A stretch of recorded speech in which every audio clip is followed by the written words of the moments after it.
तो ये देखिए फ्रेंड्स, कितनी टेस्टी अच्छी सी हमारी मेवा बाटी बनके तैयार हो गई है।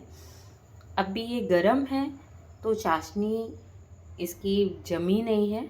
अगर हम इसे ठंडा होने छोड़ देंगे चाशनी जम जाएगी और हम इसे स्टोर करके आराम से रख सकते हैं। बट अगर इस तरह ही खानी है तो मैं आपको तोड़ के दिखाती हूँ कि देखिए कितनी सॉफ्ट है, दूसरे हाथ की भी ज़रूरत नहीं पड़ेगी। और ये देखिए फिलिंग देखिए आप, कितनी बहुत अच्छी फिलिंग है इसकी और बहुत टेस्टी बनके तैयार हुई है और एकदम सॉफ्ट है। देखिए सॉफ्टनेस देखिए इसकी, कितनी सॉफ्ट बनके तैयार हुई है। तो आप भी एक बार ज़रूर बनाइए और बहुत टेस्टी लगेगी। अगर आपको नहीं चाशनी में डुबोना है तो भी इसका ऑप्शन है कि आप प्लेन भी खा सकते हैं। बहुत आपको लगता है कि मीठा कम करना है तो आप प्लेन भी खा सकते हैं। तो इस तरह से आप भी बनाइए और दिवाली एंजॉय करिए। तो फ्रेंड्स, आज हमारे पास है ये ढेर सारा मावा और दिवाली आ गई है तो मावे से बहुत सारी मिठाइयाँ बनानी है ना। तो हमने क्या किया, एक साथ खूब सारा मावा मंगा लिया है और अब हम इसे डेली डेली खूब सारी मिठाइयाँ धीरे धीरे बनाते जाएंगे। तो चलिए, सबसे पहले क्या है, ये मावा ख़राब ना हो इसके लिए हम इसे थोड़ा सा आग पर गोल्डन फ्राई करके रख लेते हैं, मतलब कि सेक के रख लेते हैं। जब हम मार्केट से मंगाते हैं ना तो वो कच्चा मावा होता है, उसे पका के रखना पड़ता है। अगर हम कच्चा रखेंगे तो ख़राब हो जाएगा। तो चलिए पहले ही इसे पका लेते हैं, फिर हम बनाएंगे नई नई डिशेस। तो शुरुआत करते हैं। ये देखिए, ये इस तरह का मावा होता है और ये कच्चा मावा होता है। इसे अगर आप इस तरह ही फ्रिज में स्टोर करके रखेंगे ना तो एक दो दिन बाद इसमें स्मेल आने लगेगी। और वही हम इसे आग पर, धीमी आग पर गोल्डन सेक के रखेंगे ना तो फिर इसमें से स्मेल नहीं आएगी। फिर आप इसे स्टोर करके 5-7 दिन तक रख सकते हैं। आराम से धीरे धीरे नई नई डिशेस रोज़ बना सकते हैं। तो चलिए हम इसे पहले रख देते हैं फ्राई करने के लिए, जिससे ये अच्छी तरह से सिक जाए। तो ये देखिए इस तरह से मैंने इसे इस पर डाल दिया है। कुछ भी नहीं डालना है, एक मीडियम फ्लेम पर। अब इसे हमें हल्के हाथों से और धीरे धीरे सेकना है।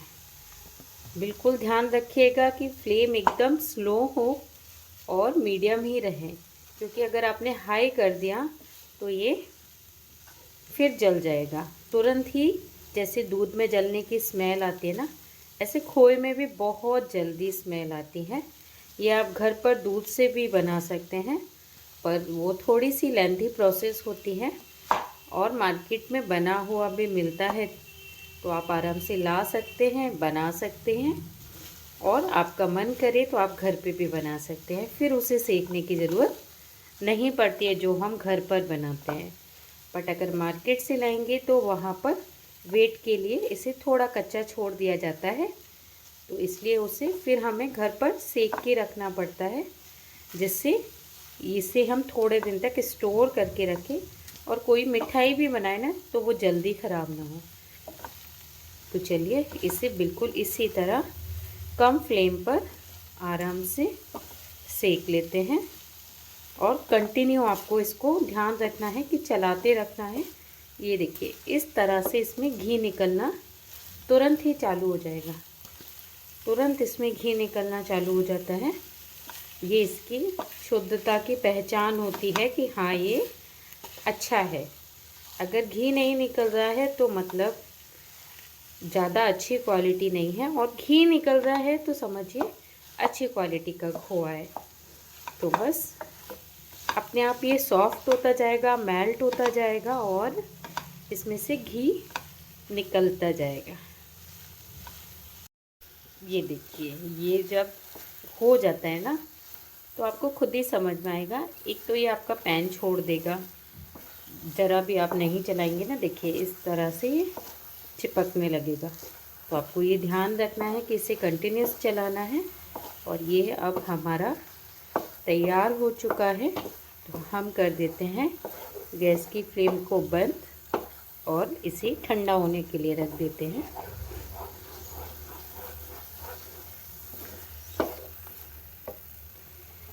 तो फ्रेंड्स, मावा हमने निकाल दिया है प्लेट में ठंडा होने। और ये मैंने लिया है एक बड़ा वाला कप भरकर कोकोनट पाउडर। ये भी बाज़ार में इजीली अवेलेबल है।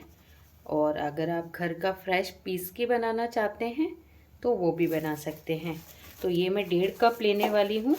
1 कप मैंने डाल दिया है, आधा कप और डाल देते हैं। तो ये इस तरह से ये मैंने डाल दिया है। और इसे सिर्फ 1 मिनट के लिए हमें एकदम स्लो फ्लेम पे पकाना है। इसकी भी सेम कंडीशन होती है कि आप चाहें तो कच्चा भी डाल सकते हैं अगर इमीडिएटली बनाकर खाने वाले हैं।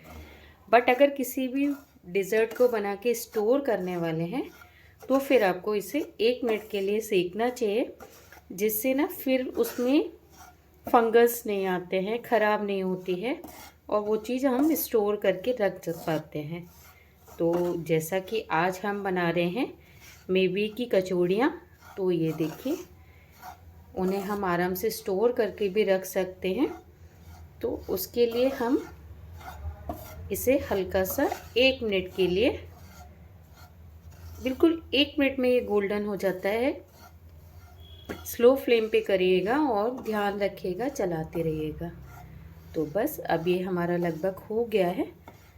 हम इसे बंद कर देते हैं और इसे भी अपने मावे के साथ ठंडा होने देते हैं। तो फ्रेंड्स, ये हैं हमारे पास कटे हुए ड्राई फ्रूट्स जो हम इसमें मिलाने वाले हैं। जो हम भरमन बना रहे हैं अपनी कचौड़ियों का, उसमें मिक्स करेंगे। जब तक ये ठंडा हो रहा है हम इन्हें भी फ्राई कर लेते हैं। बिल्कुल हल्का सा फ्राई करेंगे और आपको दिखाते हैं कितना बढ़िया भरमन बनके तैयार होगा। इसके लिए बस हम एक छोटा चम्मच घी डालेंगे। बिल्कुल थोड़ा सा डालिएगा, आधी चम्मच ही काफ़ी है। और उसमें हम ये अपने ड्राई फ्रूट्स, ये भी बिल्कुल मीडियम फ्लेम पर आपको फ्राई करने हैं। हाई फ्लेम मत रखिएगा वरना फिर वापस जल जाएंगे। एक्चुअली जब हम डेज़र्ट बनाते हैं ना, तो वो पूरी डेज़र्ट ना मीडियम फ्लेम पर ही बनती है। इसीलिए बोलते हैं डेज़र्ट बनाने में थोड़ा समय लगता है। तो आराम से इसे इस तरह हल्के पर थोड़ा सा बस फ्राई करिए और निकाल दीजिए। तो ये फ्रेंड्स, हमने हल्का सा ड्राई फ्रूट्स को फ्राई किया है बिल्कुल 1 मिनट के लिए। और अब पीस लेते हैं शक्कर को। ये मैंने 2 कटोरी शक्कर ली है और इसमें इलायची डालकर पीसना है, जिससे क्या है इलायची का फ्लेवर बहुत अच्छे तरीके से आ जाता है। तो वो जो पिसी हुई शक्कर थी उसमें ये शक्कर में ये पेस्ट ऐड कर दिया है और अच्छी तरह से इसे हाथों से मिक्स करके इसका पेस्ट बनाना है, चूरा बनाना है बहुत अच्छे से। और ये देखिए, केसर मिलाकर इस तरह से येलो कलर की बॉल्स हम बना के रख लेंगे। एक्चुअली जब हम बॉल्स बना के रखते हैं ना, तो कचौड़ियों के अंदर भरने में इजी पड़ता है। आपने देखा होगा दुकान में जो मसाले वाली कचौड़ियाँ मिलती हैं उसकी भी बॉल्स बना के रख लेते हैं, तो वो भरने में ना फूटती नहीं है, इजीली बन जाती है। तो इस तरह से बॉल्स मैंने बना के तैयार कर ली है।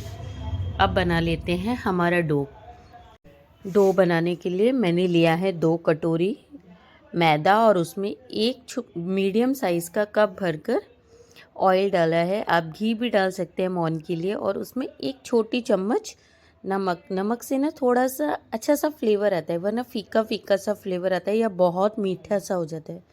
तो उसमें एक चुटकी नमक डालेंगे ना तो बहुत अच्छा सा फ्लेवर निकल के आएगा। अब इसे अच्छी तरह से मिक्स करना है, खूब मसल के, जिससे मोहन ना हमारे पूरे मैदे में अच्छे से मिक्स हो जाए और कुछ इस तरह से उसके लड्डू बनके तैयार हो जाएं तो आप समझ जाइएगा कि एकदम सही मोहन हमने मिलाया है। हमारी जो भी डिश हम बना रहे हैं वो एकदम खस्ता बनने वाली है। और अब इसे हल्के गुनगुने पानी से एकदम सॉफ्ट डो बना के तैयार करिएगा। बहुत सॉफ्ट भी नहीं करना है और बहुत हार्ड भी नहीं करना है, बस मीडियम रखना है। तो ये देखिए इस तरह से मेरा डो लग के तैयार हो गया है। आप देखकर ही समझ पा रहे हैं कि ये कितना नॉर्मल डो बना है। तो देखिए इस तरह से हमारा एकदम सॉफ्ट डो बन के तैयार हो गया है। तो चलिए अब आप देखते हैं कि इसकी बनाने की प्रोसेस क्या रहती है। तो हमें इस तरह से एक छोटा सा पार्ट लेना है मैदे के डो का और उसे हाथों से करना है रोल। और इसे करिएगा अच्छी तरह से रोल, और जिससे उसमें जो कट फट होता है, टूटा हुआ होता है, वो सब अच्छी तरह से सेट हो जाता है। और अब इसे चाकू से इस तरह काटेगा। चाकू से काटने का फ़ायदा ये होता है कि इसका कटा फटा हिस्सा ना सब मिक्स हो जाता है और एक बार एकदम इक्वल पीस निकल के आते हैं। इसलिए हम इसे चाकू से काटते हैं, वरना हाथ से भी तोड़ सकते हैं। तो इस तरह से आराम से हाथों से इसे पतला कीजिए और इसके अंदर जो हमारा मेवा बाटी का मसाला है वो पूरी एक बॉल अंदर डालिएगा और अच्छी तरह से कवर करिएगा। तो इस तरह से पूरी तरह से कवर करने के बाद, पैक करने के बाद इसे बिल्कुल हल्के हाथों से बीच की हथेलियों से दबाना है और कुछ भी नहीं करना है। ये इतना इजी होता है। इसीलिए जब कभी हमारे पास गुजिया बनाने का समय ना हो, आप इसे बनाइए, सेम टेस्ट आता है, सेम मतलब इसके जो टेस्ट रहता है बहुत अच्छा लगता है। और छोटे छोटे बनते हैं तो हम अपने टेस्ट के अकॉर्डिंग खा पाते हैं। गुजियाओं के साइज़ थोड़े बड़े होते हैं ना, तो फिर वो उसे पूरा कभी खाना है कभी नहीं खाना है तो वो मन नहीं करता है। और इस तरह आप इन्हें बनाते हैं तो ये छोटी छोटी बनती हैं, तो आराम से एक तो कोई भी खा ही सकता है अगर कम मीठा खाने वाला है। और अगर मीठे खाने वाले पसंद करने वाले हैं तो फिर आराम से फिर तो चली जाएंगी एक दो। तो बस इस तरह से मैंने अपनी सारी आराम से हाथों से एकदम सॉफ्ट डो बनाई है, तो ये इजीली बन जाती हैं। और ये देखिए कढ़ाई में मेरा ऑयल गरम हो गया था अच्छी तरह से। तो बस इसे चेक करिए, थोड़ा सा कोई स्टिक डाल के चेक करिए, अगर बबल आ रहे हैं तो आपका ऑयल अच्छे से गरम हो गया है। फिर इसे मीडियम कर देना है और इसमें क्रिस्पी कचौड़ियाँ तैयार करनी है सेक कर। तो बस आप इन्हें बढ़िया से मीडियम फ्लेम पे सेकने दीजिएगा। सबसे बड़ी फोकस की बात यही है, मैं बार बार आपको मतलब इस बात को बोलती रहती हूँ, मीडियम फ्लेम, क्योंकि अगर आप नहीं ध्यान देंगे ना तो या तो अंदर से कच्चा रह जाएगा या तो फिर जल जाएगा। तो अगर हमें गोल्डन बनानी है तो फिर आराम से सेकने दीजिए, धीरे धीरे मीडियम फ्लेम पे, तब भी ये बढ़िया कुरकुरी सेकेंगी और अंदर से पक जाएंगी। तो इस तरह से इन्हें चलाते रहिए और बढ़िया से सेकने दीजिए। तो ये देखिए कितनी बढ़िया तरीके से हमारी एकदम ड्राई फ्रूट से भरी हुई मीठी रस भरी गुजिया जैसी कचौड़ियाँ बनके तैयार। गुजिया बनाने में लगता है बहुत टाइम और हर किसी से प्रॉपर बनती भी नहीं है, और सबसे बड़ी बात है उसमें टाइम बहुत ज़्यादा लगता है।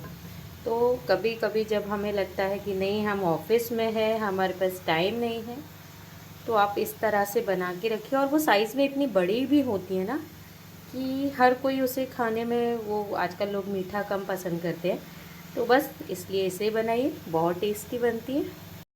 देखिए हम मीडियम फ्लेम पर सेक रहे हैं एकदम स्लो, तो कितनी बढ़िया गोल्डन सिक्के तैयार हो रही हैं। और इसी तरह से आपको सेकना है एकदम बढ़िया। देखिए मैं आपको निकाल के दिखाती हूँ, एकदम गोल्डन बन रही है, तो एकदम बालूशाही की तरह बनेंगी और अंदर से मेवा बाटी की तरह भरी हुई रहेंगी, तो बहुत अच्छी लगेंगी। बस आप हिलाते रहिए और मीडियम फ्लेम पर इसे अच्छे से पकने दीजिए। फिर मैं आपको दिखाती हूँ कितनी टेस्टी बन के तैयार होती हैं ये। तो ये देखिए फ्रेंड्स, जब तक हमारी मेवा बाटी सिककर तैयार हो रही है तब तक हम थोड़ी चाशनी बना लेते हैं। ये मैंने 1 कप चीनी ली थी और उसमें बिल्कुल थोड़ा सा पानी डाला था, क्योंकि हमें जो चाशनी बनानी है इसी का पानी बहुत हो जाएगा। तो बस, तो ये हो गई फ्रेंड्स हमारी चाशनी बनके तैयार। अब आपको दिखाते हैं इस तरह से ये इसमें डाल दीजिएगा आपकी बनी हुई छोटी छोटी मेवा बाटियाँ, और डालने के बाद इसे इस तरह से अच्छे से चाशनी में लपेट दीजिएगा। थोड़ी देर डूबा रहने दीजिएगा 5 मिनट के लिए, और इस तरह से ये बहुत ही टेस्टी इजीली बनके तैयार हो जाती हैं। और अगर आप ना भी डालना चाहें ना चाशनी में, आपको लगता है मीठा ऑलरेडी अंदर है, तो फिर आप इस तरह से भी यूज़ कर सकते हैं। बहुत टेस्टी लगती हैं। मैं आपको दोनों तरह से दिखाती हूँ कितनी सॉफ्ट हैं और कितनी अच्छी हैं। तो ये देखिए फ्रेंड्स, कितनी टेस्टी अच्छी सी हमारी मेवा बाटी बनके तैयार हो गई है। अभी ये गरम है तो चाशनी इसकी जमी नहीं है। अगर हम इसे ठंडा होने छोड़ देंगे चाशनी जम जाएगी, और हम इसे स्टोर करके आराम से रख सकते हैं। बट अगर इस तरह ही खानी है तो मैं आपको तोड़ के दिखाती हूँ कि देखिए कितनी सॉफ्ट है, दूसरे हाथ की भी ज़रूरत नहीं पड़ेगी। और ये देखिए फिलिंग देखिए आप, कितनी बहुत अच्छी फिलिंग है इसकी, और बहुत टेस्टी बनके तैयार हुई है और एकदम सॉफ्ट है। देखिए सॉफ्टनेस देखिए इसकी, कितनी सॉफ्ट बनके तैयार हुई है। तो आप भी एक बार ज़रूर बनाइए और बहुत टेस्टी लगेगी। अगर आपको नहीं चाशनी में डुबोना है तो भी इसका ऑप्शन है कि आप प्लेन भी खा सकते हैं। बहुत आपको लगता है कि मीठा कम करना है तो आप प्लेन भी खा सकते हैं। तो इस तरह से आप भी बनाइए और दिवाली एंजॉय करिए। और ये देखिए फ्रेंड्स, मैं आपको प्लेन भी एक तोड़ के दिखाती हूँ। ये भी कितनी सॉफ्ट है। अगर आप इस तरह ही खाना चाहते हैं ना गुजिया के टेस्ट में, तो इसे गुजिया के टेस्ट में भी खा सकते हैं। एकदम सॉफ्ट बनी है और एकदम, ये देखिए फिलिंग इसकी, क्या फिलिंग है ना। और बिल्कुल सॉफ्ट बनके तैयार हुई है इस तरह से। तो इसकी सॉफ्टनेस आपको अलग ही समझ में आएगी। तो आप दोनों तरह से इसको बना के खा सकते हैं। और देखिए आवाज़ देखिए और क्रिस्पीनेस देखिए। तो प्लीज़ आप खा के बना के एंजॉय करिए, बहुत अच्छी है। तो फ्रेंड्स आप भी बनाइए, बहुत टेस्टी बनी है और बहुत सॉफ्ट है। इतनी सॉफ्ट बनी है कि एकदम सॉफ्ट बनी है। तो प्लीज़ आप भी बना के एंजॉय करिए। मुझे तो बहुत पसंद आई है।